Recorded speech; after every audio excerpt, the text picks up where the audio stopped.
Përshëndetje. Përsëri, përshëndetje nga ne. Okej. Vazhdojmë episodin e radhës.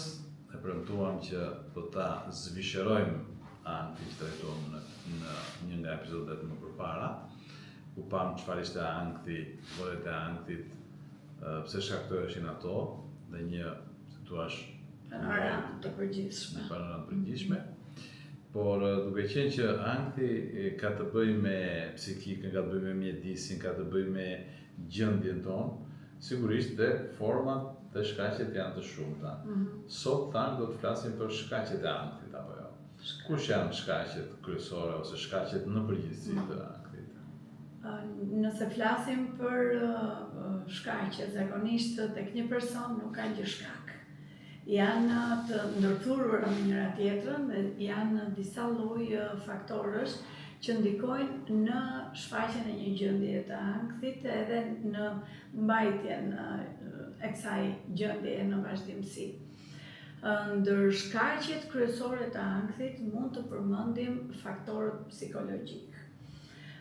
Patjetër që kemi dëgjuar për persona të cilët gjatë ankesave të tyre ose referimit që i bëjmë gjendjeve të ankthit, shpesh i referohen stresit të vazhdueshëm që kanë në punë, në shkollë, në raportet e tyre ndërpersonale dhe ky stres i vazhduar duket sikur shpesh unë e bëj këtë krahasimin, pik e mbush ato gotën e tyre dhe kjo gjë i çon një ditë të bukur në shpërthimin e një gjendjeje të ankthit. Dhe përveç këtij faktori psikologjik janë patjetër dhe traumat e të kaluarës.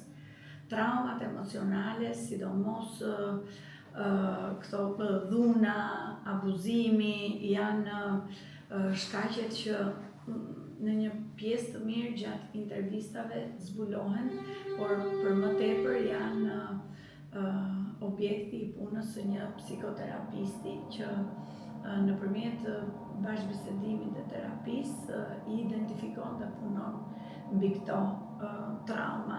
Ka limite kohë trauma?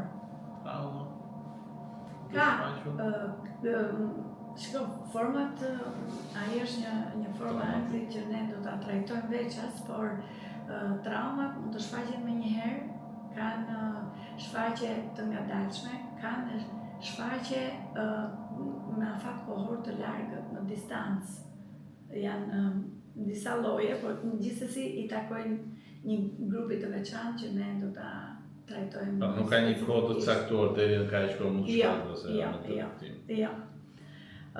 Tjetër gjë tek faktorët psikologjik janë këto frikrat e pazgjidhura ose konfliktet e brendshme.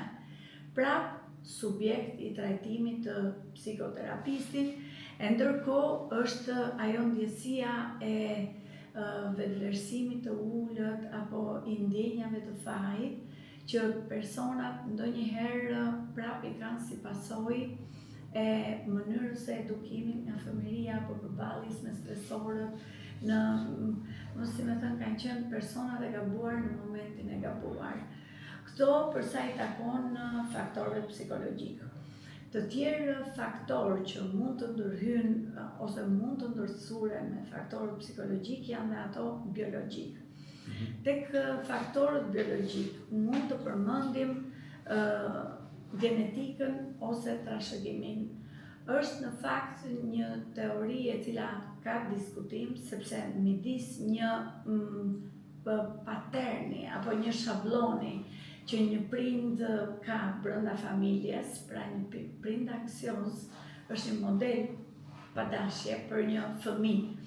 Kështu që shumë shpesh themi që dhe trashëgimia është, po ende janë teori të diskutueshme, përveç se te teoria genetike ka diskutime për sa i përket një kodi gjenetik që ka lidhje më shumë me neurotransmetuesit. Më së tepërmi këtë ka trashëgimia si faktor biologjik. Si çdo sëmundje që faktori gjenetik nuk përjashtohet, në asnjë lloj sëmundje nuk përjashtohet. Kështu që është gjendje, në fakt gjendje, po pra, ka një bazë, një shërgullimi Si shtatë, që është psikologjik, është organik, është fiziologjik, sigurisht që ka një bazë gjenit trashëgimie.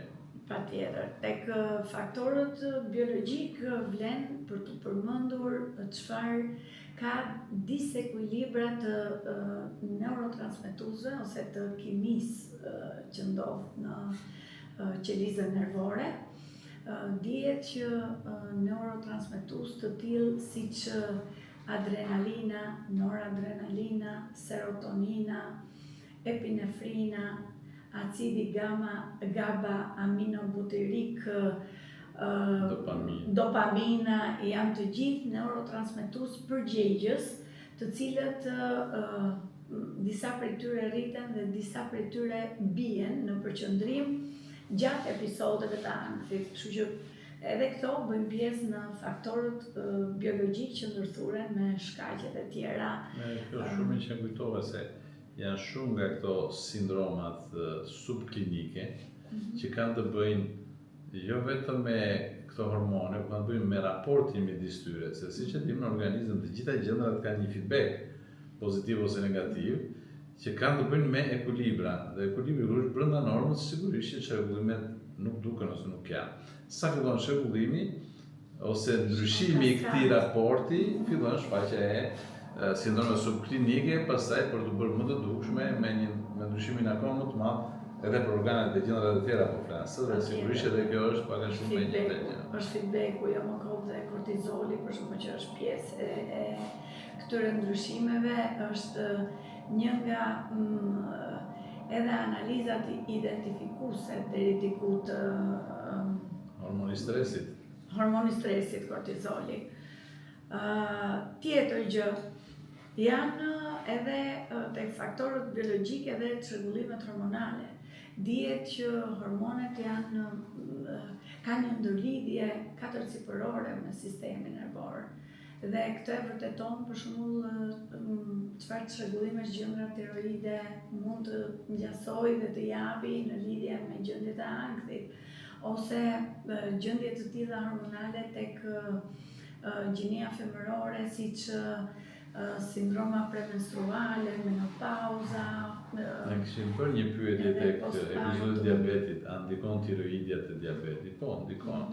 Pra ne jemi një sistem holistik, jemi një sistem që çdo sistem që preket do të ketë ndikim dhe tek të tjerë. Sigurisht, po ashtu, edhe në këtë rast sistemi hormonal është një nga faktorët që dhe një nga gjërat që ne mjekët e kërkojmë përpara se të identifikojmë një ankth që mund të ketë dhe shkaqe të tjera.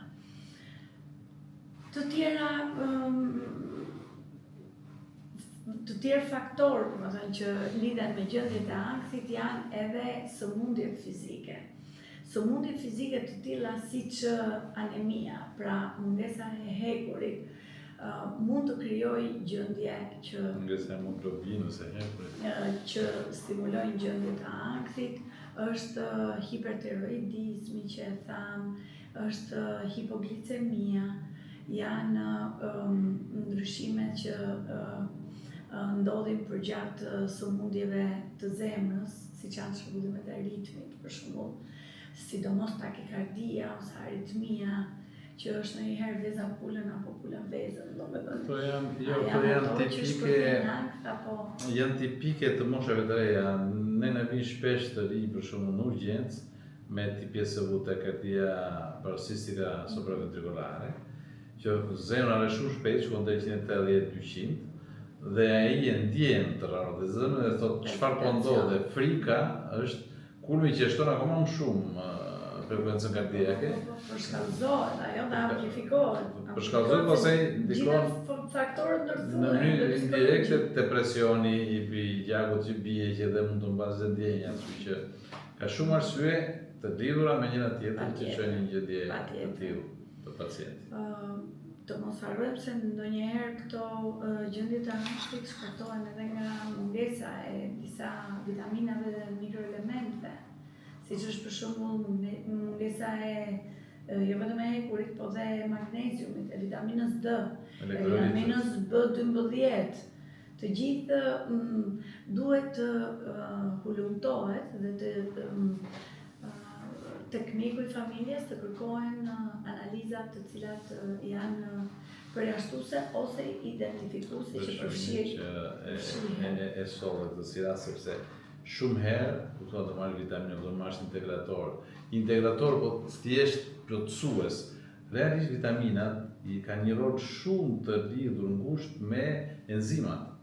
Me procese që enzimat nuk aktivizojnë pa për natyre, dhe është e vërtet ajo që ju thoni edhe për këtë rast. Këto janë pak a shumë faktorët biologjik, ndërkohë që pa diskutim medikamentet ose substancat janë shkaqet e tjera dhe faktorë që ndërlidhen me çfarë mund të jetë prezent një gjë. Që varet nga ne. Patjetër që medikamentet, për shembull, nëse kemi përdorur benzodiazepina dhe ndërprerja e tyre shpërthejnë gjendja ankthi, antidepresantët, kortikosteroidet, të gjithë janë çfarë mund të kontribuojnë në këto gjendje që mund të alterohen shumë shpesh. Gjë tjetër, kafeina patjetër që rreshtohet ndër faktorët bile substancat që ndikojnë ndjeshëm stimulimin e gjendjeve të ankthit. Më pak kafeina, por dhe ajo akuzohet si e tillë, nikotina. Gjithashtu edhe alkooli duket fillimisht sikur e zbut gjendjen e ankthit, por në një kohë të dytë e stimulon shumë më tepër. Ka edhe abstinencë sigurisht që ka më theksuar. Për të shkuar pastaj tek substancat të tilla si kokaina, si marijuana, amfetaminat, të gjitha që është minimumi gjendja e ankthit që përshkallëzohet akoma më tepër në probleme më serioze. Po ai të rëndësishëm në çfarë një ankth mund të shpërthejë dhe të bëhet prezent gjatë kohës janë edhe faktorët social dhe mjedisor. Këto faktorë janë tashmë shumë të përhapur, siç për shembull pasiguria ekonomike. Patjetër që çon, sidomos për shkak të papunësisë, është një nga gjendjet që një njeri e ndikon, sepse dikush që nuk ka për të çuar në shtëpi bukën e përditshme dhe që nuk mundet të shfrytëzojë kapacitetet e veta për të sjellë të mirat materiale, pa diskutim që do ta çojë në ankth gjendjen e tij. Po ashtu izolimi shoqëror. Izolimi social dhe vetmia janë nga shkaqet madhor të gjendjeve të ankthit, jo vetëm tek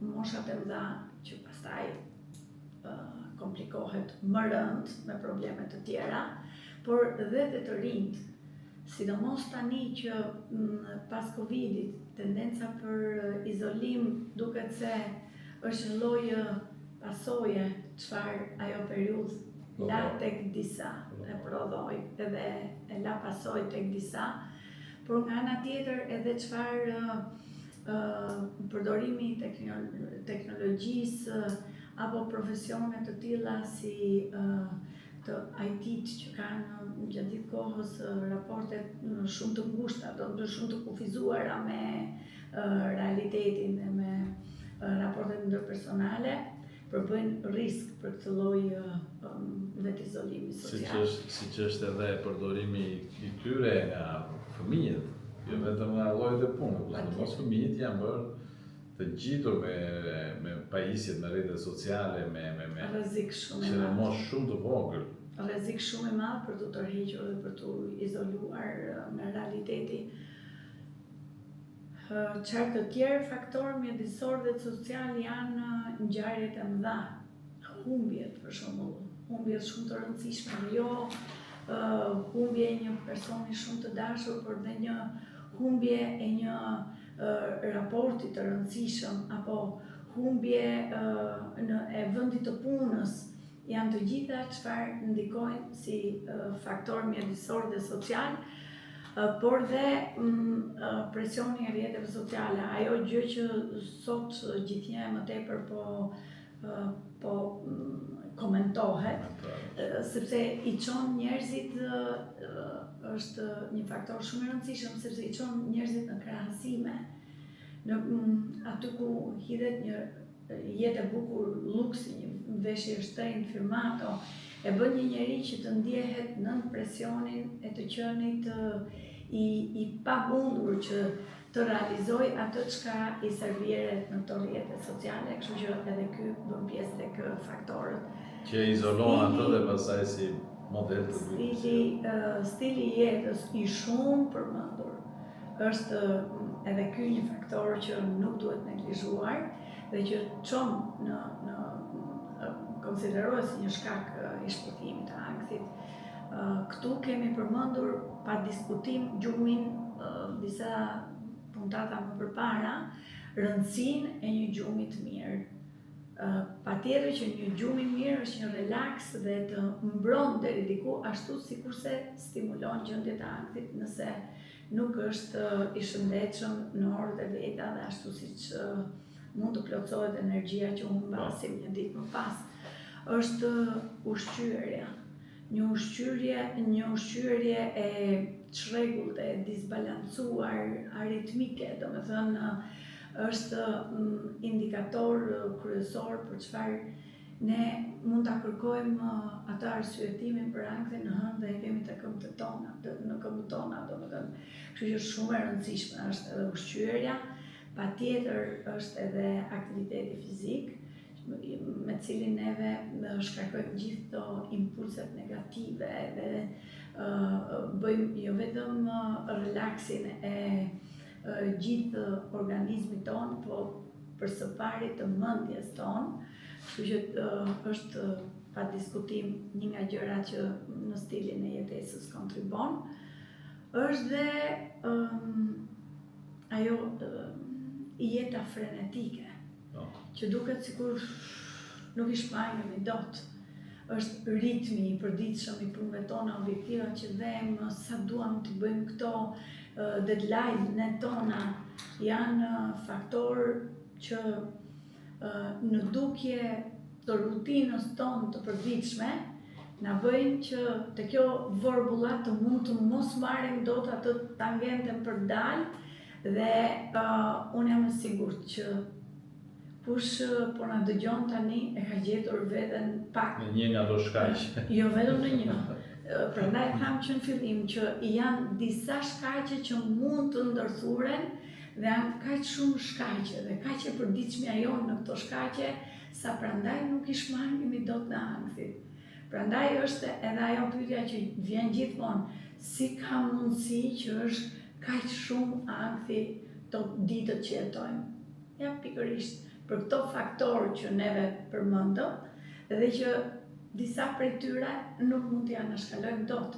Jemi pjesë e këtij realiteti që na ka marrë në vorbullën e vet dhe që duhet ta përballim kështu siç na ka ardhur. E vërtet është që ankthi, stresi nuk i eliminon dot më, po duhet i menaxhosh.